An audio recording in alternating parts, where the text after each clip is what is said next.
मोकाट फिरणारी जनावरे महापालिकेने ताब्यात घेतल्यास ती सोडवण्याकरिता पशुमालक दंड भरत आक्रमकतेने समोर येतात। मात्र आता महापालिकेने ताब्यात घेतलेली मोकाट जनावरे सोडवण्याकरिता पशुमालकांना आधी स्वामित्व सिद्ध करावं लागणार आहे।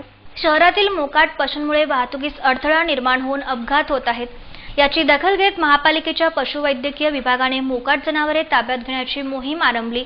गेल्या 3 महिन्यात या विभागाने 580 मोकाट जनावरे ताब्यात घेतली। मात्र पशुमालकांनी दंड भरून सोडून नेत ती जनावरे पुन्हा रस्त्यावर सोडल्याने मोकाट जनावरांचा प्रश्न व त्यापासून निर्माण झालेल्या समस्या कायम आहेत। याला अंकुश लागावा, पशुमालकांना शिस्त लागावी, यासाठी महापालिका आयुक्तांनी नियमातील तरतुदींना अनुसरून गेल्या 7 जुलैला शहरातील सर्व पशुमालकांनी आपल्या मालकीच्या जनावरांची नोंद करण्याचे आवाहन केले होते।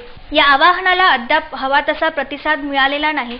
त्यामुळे आता मनपाच्या पशुवैद्यकीय विभागाकडून ताब्यात घेण्यात येणाऱ्या पशूंचे स्वामित्व सिद्ध केल्याशिवाय सुटका न करण्याचा निर्णय घेण्यात आला। स्वामित्वाने अर्ज पशुवैद्यकीय विभागात उपलब्ध असून पशुमालकांनी 31 जुलैपर्यंत परवाना मिळवावा, असे आवाहन मनपा पशुशल्य चिकित्सक डॉ. सुधीर गावंडे यांनी केले। यानंतर प्रत्येक पशुपालक महापालिकेच्या लेखी परवानगीशिवाय किंवा त्या परवानगींना केंद्र धरून असेल त्या व्यतिरिक्त अन्य रीतीने पशु बाळगणार नाही।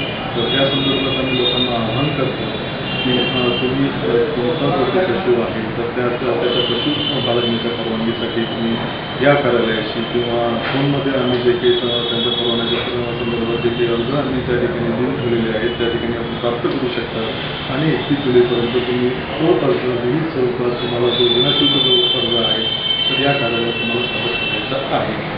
तर यामागचा मुख्य उद्देश महापालिका प्रशासनाचा हाच आहे की मोकाट जनावर किंवा पशुपालन व्यवसायापासून जे की स्वच्छता किंवा त्यांचा उपद्रव किंवा हे सार्वजनिक हिताची जे काही प्रश्न उपस्थित होतात तर त्यावर कुठेतरी शिस्त असावी, कुठेतरी नियंत्रण असावं, तर ही या मागची भूमिका आहे।